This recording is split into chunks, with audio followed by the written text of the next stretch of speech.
আসসালামু আলাইকুম ওয়া রাহমাতুল্লাহি ওয়া বারাকাতুহু। সবাই কেমন আছেন? আশা করছি যে যেখানেই আছেন, কাছে কিংবা দূরে, দেশ অথবা দেশের বাইরে, যে যেখান থেকে আজকে আমার ভিডিওটি দেখছেন অথবা দেখছেন না, সবাই অনেক বেশি ভালো আছেন। আলহামদুলিল্লাহ, আলহামদুলিল্লাহ আমরাও ভালো আছি। তো আজকের দিনটা কিন্তু খুবই সুন্দর একটা দিন। সকাল থেকেই গুঁড়ি গুঁড়ি বৃষ্টি হচ্ছে, মাঝে মধ্যে ঝুম বৃষ্টিও হচ্ছে, দেখতে কিন্তু খুব ভালো লাগছে। আর আমাদের বাসায় মেহমানও আছে, আসলে মেহমান বললে ভুল হবে, আমার যা ভাসুর আর কি, ওনারা এসেছেন। তো ঘরে কিন্তু মেহমান আসলে এমনিতেও ভালো লাগে, তো সেজন্য এখানে হচ্ছে রান্নাবান্না হচ্ছে। আর আজকে একটি স্পেশাল দিনও বটে, কিন্তু আমার খুবই মনটা খারাপ। এত সুন্দর দিন, সাথে মেহমান আছে এবং ছুটির দিনও, কিন্তু তারপরও মনটা যেন খুব খারাপ হয়ে আছে। হয়তো বা আজকে অনেক কিছু রান্না করব, কিন্তু তারপরও মনের মধ্যে একটু শান্তি পাচ্ছি না। তো যাই হোক, বেশি কথা না বাড়িয়ে হচ্ছে বলেই ফেলি যে আজকে আমার মনটা কেন খারাপ। এটা ছিল 16 আগস্টের ভিডিও। আজকে হচ্ছে আমার জন্মদিন ছিল। এই দিনটা আমার কাছে না যত বেশি স্পেশাল, তার চেয়ে বেশি স্পেশাল থাকে হচ্ছে রাইসার বাবার কাছে। কিন্তু সেই দিনটার কথাই হচ্ছে আজকে এবার উনি ভুলে গিয়েছেন, সেই জন্য আর কি আমার মনটা খুবই খারাপ। এখন প্রায় 12টার মতো বেজে গিয়েছে, কিন্তু এখনও উনি আমাকে সামান্য উইশটুকুও করেননি। তো নিজে মনে মনে রেখেই হচ্ছে মন খারাপ করে বসে আছি, কাউকে বুঝতেও দিচ্ছি না যে আমার মন খারাপ। আসলে বলে কয়ে কোনো কিছু করা আমার একদমই পছন্দ না, আর এটা ওনাকে কখনো বলেও দিতে হয়নি। কিন্তু জানি না এবার কেন, হয়তো উনি কি ভুলে গিয়েছেন নাকি, সেজন্য আমি আর বলিও নি, আর ভাবছি যে বলবোও না।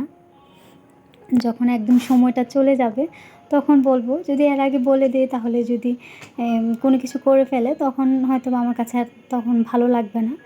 নিজের থেকে একটা সারপ্রাইজ দেওয়া আর হচ্ছে বলার পর দেওয়া, দুইটার মধ্যে কিন্তু তফাৎ আছে। আর আমাকে খুশি করতে কিন্তু তেমন কিছু প্রয়োজনও হয় না, যদি উনি আমাকে একটু বলতো, সেটাই আমার কাছে অনেক বেশি মনে হতো। খুশি করার জন্য যে একদম সারপ্রাইজ দিতে হবে বা গিফটই করতে হবে এমনটা কিন্তু না, শুধু উইশ করলেই হতো। আর আমি ওনার কথা বললেও ভুল হবে, আজকে আমার আম্মু, আব্বু, আমার আপু কেউই কিন্তু ফোন দিয়ে আমাকে উইশ করেননি, এমনকি বাবা মাও না। তো যাই হোক, সব মিলিয়ে এখন রান্নাবান্না চালিয়ে যাচ্ছি। ঘরে মেহমান আছে, তো রান্না তো আর বন্ধ রাখা যাবে না। তো এখানে হচ্ছে বাচ্চাদের জন্য একটু রোস্ট রান্না করছি, আর আমাদের জন্য হচ্ছে একটু ঝাল করে মাংস রান্না করব। বাচ্চারা দেখা গেছে কি চিকেন পছন্দ করলেও রোস্ট মতো করে যদি একটু রান্না করা হয়, একটু ঝাল একটু মিষ্টি, সেটা খেতে বেশি পছন্দ করে। তো ওদের ভাই বোন দুজনেরই হচ্ছে এটা খুবই পছন্দ। তো তাদের জন্য এখানে হচ্ছে একটা মুরগিকে আমি 4 পিস করে কেটে নিয়েছি। তারপর এখানে মশলাটাকে খুব ভালো করে কষিয়ে নিচ্ছি। রোস্ট রান্না তো মোটামুটি সবাই পারে, এটা আসলে আর বলার মতো কিছু নেই। তো এখানে মশলাটাকে হচ্ছে আমি ভালো করে কষিয়ে একটু দুধ দিয়ে দিলাম। আর রোস্ট অথবা কোরমা এসব রান্নাগুলো কিন্তু দুধের উপরে করলেই বেশি টেস্ট হয়। আর হচ্ছে যদি পোস্ত বাটা দেওয়া যায়, পানি ছাড়া আমি চেষ্টা করি সবসময় একদম দুধ দিয়ে করতে, তাহলে এটা খুব বেশি মজা হয় খেতে। তো আমি অল্প অল্প করে দুধ দিয়ে হচ্ছে রান্নাটা করে নিচ্ছি। আর এদিকে হচ্ছে আজকে পোলাও রান্না করব, সেজন্য পোলার চালটা আগে থেকে একটু ভিজিয়ে রাখছি।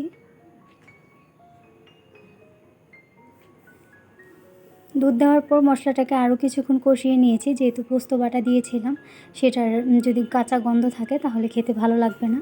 তো সেটাকে একটু কষিয়ে এখন ভেজে রাখা যে মাংসগুলো আর কিছু হাড্ডি ছিল, সব কিছু একসাথেই দিয়ে দিচ্ছি। তো আজকে যারা এখনও আমার ভিডিওটি দেখছেন, আশা করছি কিছুটা হলেও আপনাদের কাছে ভালো লাগবে, বা যদি ফুল ভিডিওটি দেখে থাকে তার মধ্য থেকে কোনো একটি অংশ যদি ভালো লেগে যায়, তাহলে বলবো প্লিজ ভিডিওতে একটা লাইক দিয়ে আমার চ্যানেলটিকে সাবস্ক্রাইব করে অল বাটনটি ক্লিক করে আমার পাশেই থাকতে পারেন, আমার পরিবারের নতুন সদস্য হয়ে। আর যারা যারা অলরেডি এই কাজটি করে দিয়েছেন, তাদের সবাইকে অসংখ্য অসংখ্য ধন্যবাদ জানাই। তো তো আবারও কিন্তু দুধ আমি দিয়ে দিয়েছি, যতটা এখন হচ্ছে মাংসটা সেদ্ধ হওয়ার জন্য লাগবে। যেহেতু মাংসটাকে একটু ভেজে নিয়েছি আর এটা কক মুরগি ছিল, সেদ্ধ হওয়ার জন্য বেশি একটা সময়ও লাগবে না। তো সেই পরিমাণ করে পানিটা দিয়েছি। আর স্বাদটাকে ব্যালেন্স করার জন্য হচ্ছে 1 চামচ চিনি দিয়েছি। আর এই তো কিছু কাঁচামরিচ। তো এটা রান্না করতে কিন্তু সময়ও বেশি লাগে না আর তেমন কোনো কষ্টও নেই। আর এদিকে হচ্ছে আমাদের জন্য এখানে লেয়ার মুরগি যেটা, সেটা আনা হয়েছে। এটাকে একটু ঝাল ঝাল করেই রান্না করব। তো আমার যা হচ্ছে এটাকে ভালো করে মাখিয়ে নিয়েছে। তো এখন আমি রান্নাটা বসিয়ে দিলাম। তো ঢাকা দিয়ে এটাকে কষিয়ে নিব। আর যেহেতু পোলাও রান্না করব, পোলাওর জন্য এখানে পানিও বসিয়ে দিয়েছি। আজকে হচ্ছে শুক্রবার ছিল, তো শুক্রবার দেখা গেছে কি এমনিতেই দেরি হয়ে যায়। তো যার কারণে 2 চুলায় রান্নাটা বসিয়ে দিয়েছি যেন তাড়াতাড়ি হয়ে যায়। আবার এই রান্না শেষ করে আমি একটু অসুস্থ, তো যার কারণে আর কি হসপিটালে অ্যাপয়েন্ট নেওয়া হয়েছে, সেখানেও যেতে হবে ডাক্তার দেখানোর জন্য। তো সব মিলিয়ে অনেক তাড়াহুড়ো করছিলাম। এমনিতেই সকালে উঠতে লেট হয়ে গিয়েছে, তার মধ্যে আবার রান্না বান্না করে 3টার মধ্যে আর কি ওখানে যেতে হবে। তো সব কিছু মিলে একদম হযবরল অবস্থা হয়ে গিয়েছে।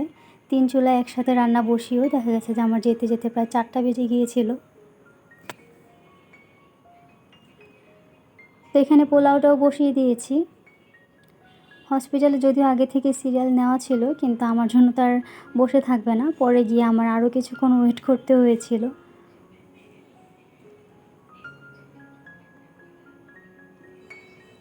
তো যাই হোক, এখানে হচ্ছে পোলাওর চালটাকে আমি খুব ভালো করে ভেজে তো অফ ক্যামেরায় হচ্ছে রান্নাটা করে নিব। আর এদিকে মাংসটাও এই তো কষানো হয়ে গিয়েছে। তো এই মাংসটা কিন্তু সেদ্ধ হতে অনেক বেশি সময় লাগে। তো এটা রান্না করতে গিয়ে আমার অনেকটা সময় নষ্ট হয়ে গিয়েছে। যদি প্রেসার কুকারে দিয়ে দিতাম তাহলে এতটা সময় লাগতো না। টেস্টটা একটু ভালো হওয়ার জন্য আর কি এভাবে বসিয়েছিলাম। প্রেসার কুকারে রান্না করতে গেলে দেখা গেছে আমার কাছে মনে হয় যে এভাবে যে কষিয়ে রান্না করার একটা টেস্ট আর ওইটার টেস্ট একটু আলাদা। তো যাই হোক, এখানে আমার রান্নাবান্না কিন্তু শেষ। আর এই তো দুপুরে খাওয়া দাওয়া কোনো রকম ঝটপট খেয়ে তো তারপর হচ্ছে বের হয়ে গিয়েছি। তো সেগুলো আর শেয়ার করতে পারিনি।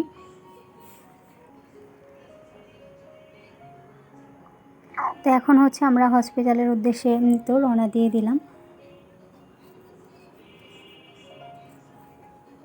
আর এবার হচ্ছে যখন আমি বের হয়েছিলাম প্রায় অনেক দিন পরেই কিন্তু বের হয়েছি।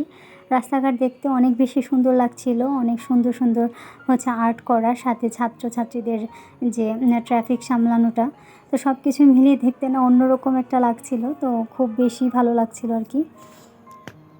তো এই তো এগুলো দেখতে দেখতে আমরা কিন্তু হসপিটালে এসে পৌঁছেও গিয়েছি। তো এসে দেখি যে এখানে সিরিয়ালটা একটু বড় হয়ে গিয়েছে। তো এখানে বসে থেকে তো লাভ নেই, একটু কাজ ছিল, তো যার কারণে একটু সামনে যাচ্ছি আর কি, অন্ধ মার্কেটের দিকে। তো এই তো আমি এখানে হচ্ছে মেয়ের জন্য একটা বই, খাতা, পেন্সিল এগুলোই নিব আর কি। যদিও এর আগেও ওর জন্য অনেক বই কেনা হয়েছে। ও এতটাই মানে পড়ালেখা করে যে বইগুলো একদম ছিঁড়ে শেষ করে ফেলে, এতটাই মেধাবী স্টুডেন্ট। তার যখনই হচ্ছে ওকে বলা হয় যে আম্মু পড়তে বসো, তখন বলবে যে কিছুদিন যাবৎ বাহানা, আমার তো বইই নেই, আমি কি পড়বো। তো আজকে এই জন্য আবারও চলে গেলাম ওর জন্য বই নিতে, জানি না এটাও কয়দিন রাখবে।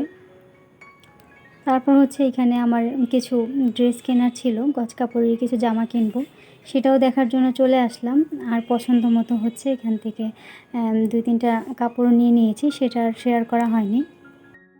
তো যাই হোক, টুকটাক কেনাকাটা শেষ করে আবারও এই তো হসপিটালে চলে আসলাম। তো এখানে একটু বসে আছি, এখন আর বেশিক্ষণ বসে থাকতে হয়নি। তারপর হচ্ছে ডাক্তার দেখিয়ে বাসার দিকে রওনা হয়েছিলাম। আর এদিকে তো আমার মেয়ের সে কি নাচ, সে কবিতা বলছে আর নাচছে, তার এতই নাকি ভালো লাগছে এখানে। তো ডাক্তার দেখিয়ে বাসায় ফিরতে ফিরতে সন্ধ্যার অনেক পর হয়ে গিয়েছিল। তো পরের ভিডিওটা লং করিনি। তো যাই হোক, আজকের মতো আমার ভিডিওটি এখানেই শেষ করে দিচ্ছি, ভিডিওটি আর বেশি বড় করব না। আজকের মতো ভিডিওটি এখানেই শেষ করছি। দেখা হবে পরবর্তী কোনো ভিডিওতে ইনশাআল্লাহ। ততক্ষণ পর্যন্ত সবাই অনেক বেশি ভালো থাকবেন আর আমাদের জন্য দোয়া করবেন। আল্লাহ হাফেজ। আসসালামু আলাইকুম।